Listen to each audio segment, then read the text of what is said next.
Hi guys, it's John here, and this is a look and review of the Oukitel BT10 and the Oukitel BT20. So these are the latest rugged smartwatches from Oukitel, and we're just going to have a quick rundown of both watches and see which one of these might be the right one for you. So I've been wearing these for about 2 weeks now, the BT10 as a primary watch for a week, and the BT20 for a primary watch for a week. So I've got a good sort of grasp as to how they are and which one of these would work best for me. But let's go through the specs of the device and review them and see which might be the best one for you. So the BT10 starts at £30 or about $40, whereas the BT20 starts at £60 or about $80. So the BT20 is twice the price of the BT10. The BT10 has a 1.43-inch circular AMOLED display that can display 466 by 466 pixels, whereas the BT20 has a 1.96-inch AMOLED display that is Gorilla Glass, and that can display at 410 by 502. They're both 50 meters waterproof, dustproof and shockproof. The BT10 has a slightly larger battery. It has a 410 milliamp hour battery, whereas the BT20 only has a 350 milliamp hour battery. That extra 60 milliamp hours can make a difference in my testing. So on the site it does say that the BT10 can last about 8 to 10 days, whereas the BT20 can last up to 15 days. They can both measure heart rate, blood oxygen levels and also blood pressure, and they feature over 120 sports modes each. There's nothing very exciting inside the box themselves. You just get the watch, the strap pieces and a charging cable. It's a USB-A to magnetic sort of pole connector here, and they both come with the exact same charger. You can see here what they look like out of the box. Really nice screens here, nice and bright. These are on maximum brightness. On the sides of the watch we just have the microphone here, and on the right hand side we have the power button and the sports mode button. The straps are easily removed by just using the little pin here to pull out the sort of spring here and release it, so you can put on any strap you wish. Okay, so the other slight difference is that they use separate apps for their connectivity to your phone. So the BT10 uses an app called Fit, as you can see here. It's quite a nice app. It's nice and clean and bright, as you can see. Whereas the BT20 uses something called Fit Cloud Pro, and it's not quite as nice. It does everything that you need it to do, but it just doesn't look quite as nice as the Fit app does, as you can see. So let's just go over the different functions. So let's start with the swiping gestures here. So you can swipe from the top down, and here you get quick access to your different settings here, like a quick settings panel. On the BT20 you can even set the brightness straight from here, which is quite handy. On BT10 you can't do that sadly, but you can quickly turn on the do not disturb mode. You can go into power saving mode. You can set the brightness here by just pressing on the button, and you can just swipe back to go back. You can turn on or off the lift to wake, so when you move your wrist to wake up the screen, you can set it to silent mode or vibrate and ring, etc., and go into the main settings. You also get a little notification on the battery power, whereas here on the BT20 you don't get quite as much detailed information, but you do get the added benefit of having the media control here on this quick access screen. I would prefer if I had the battery percentage as well. Okay, so let's swipe to the left here, and you can see the differences here straight away. So on the BT10, you do get access to some apps here, ones that you use most frequently, or the ones that you've used last, basically. And on the BT20, you get a quick access to calls, weather, and your last few settings in the bottom left here. So again, it's quite handy. I quite like this layout here on the BT20. It does seem a lot more user-friendly to me. I like having more information than just having these apps here. Here on the BT10, you get access to your Google. So we can just do a quick test here on the BT10 and see if it works. Open calculator. Opening. And there we go.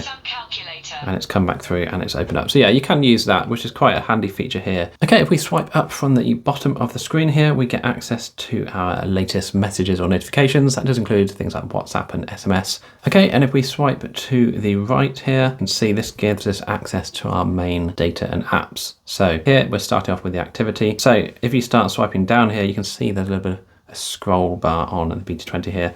You can get access to your calories, your steps, your distance, etc., and any exercise you've done. So that's quite handy to have in a quick sort of glance here. You can of course get more detailed information on the app itself. And again, swiping right again, you get access on the BT10 to the sleep, here on the BT20 the heart rate. So they're just very slightly differently laid out here.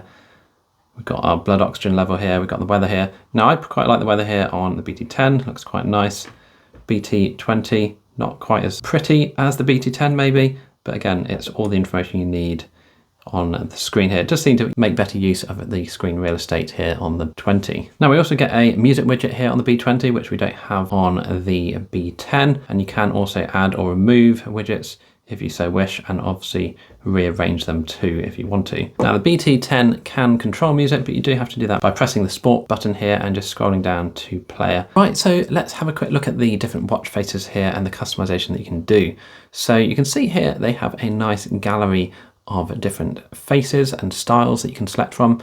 I did select a Christmas one here over the Christmas period, but as you can see there's loads of different ones you can choose from, and they all look pretty nice. Once you apply it, it basically will download it and then send it via Bluetooth to the watch itself. And there we are. Once it has sent it across, it appears automatically. So the built-in ones obviously are as follows, and you can also edit and customize your own watch face as you see fit. So if we have a look at the Fit Cloud Pro, you can see again, not as user-friendly, but we can see we have a dial library here, and these are the ones that you can select from here. And you select one that you want, press push, and it will push it across to your watch. So what is the battery life like for both of these watches? So I got about 8 days from the BT10. It does have that slightly larger battery, and I only got about 7 days from the BT20. Now I have had the heart rate monitoring on, the blood pressure and all those other things running. I've also turned on the always on display here. As you can see, I have this set up so I can always see the time. Whenever I look at my watch, I can see what time it is rather than having to flick my wrist. So obviously if you use the watch without this turned on, you are going to get a lot longer battery life than I do. But what's the point in a watch if you can't tell the time as quick as possible? So the last thing to show is just if you hold down the sport button on both of these, you'll go into the exercise mode and you can select which exercise you're doing and then go on your merry way and start exercising. So the only problem I found whilst using these is setting timers and using the stopwatch, for example. But there's a slight problem when running them, as you'll now see. So on the BT10, for example, you can't now lock the screen and save power by turning off the screen or do anything else basically whilst the stopwatch or the timer is running. On the BT20 it's slightly different. You can go back and come out of things, but it will stop or pause the stopwatch itself. So it's kind of pointless having a stopwatch running if it then pauses itself. So I would like to see a bit more multitasking. Okay, so let's put these to the test. We're going to do a heart rate test and see how they both compare, to see if they're both reading similarly or not. Refreshing here, so we've got 80 showing on the BT20, got about 85 on the BT10. So let's move on to the blood pressure as well. We've got 126 over 83 here on my left wrist, and we've got 120 over 80 or 128 over 70 on my right wrist. So last up is the blood oxygen level, and let's just have a look. Hopefully I've got plenty of oxygen in my blood. See 96% there, or 99%. And 99%. So yeah, they are pretty similar in their readings. Okay, let's try making a call and we'll see how it sounds. Okay, so it's very hard to actually get any recording of this without deafening yourself with the feedback, but it does work really well. It's not the loudest speaker, but it does work perfectly fine, and you should be okay in quietish environments. I must also comment on the durability of the screens. So yes, one has been in my pocket whilst the other's been on my wrist, and you can see no scratch at all from a metal wallet, from keys, and whatever else is in my pocket at the time. They've performed really well over the week of me walking around doing stuff. So yeah, really good resistant screens here. Okay, so that is my look and review of the BT10 and the BT20. So which of these would I go for personally? Well, I do like the features of the BT20 with the bigger screen and the ease of access for apps and things, but I do prefer the battery life of the BT10. So it's a bit hard to choose between the two of them. I guess I would probably go for the BT20 overall, and just maybe turn down some of the things like heart rate monitoring, which I don't really need to use, and just see if I can get a bit of extra battery power from it compared to what I have been getting. So I have put an affiliate link down below if you want to pick either of these up. Let me know what your thoughts are, and if you've got any questions about either of them, I'm happy to answer them where I can. Thanks again for watching. Don't forget to like and subscribe, and I'll see you in the next video.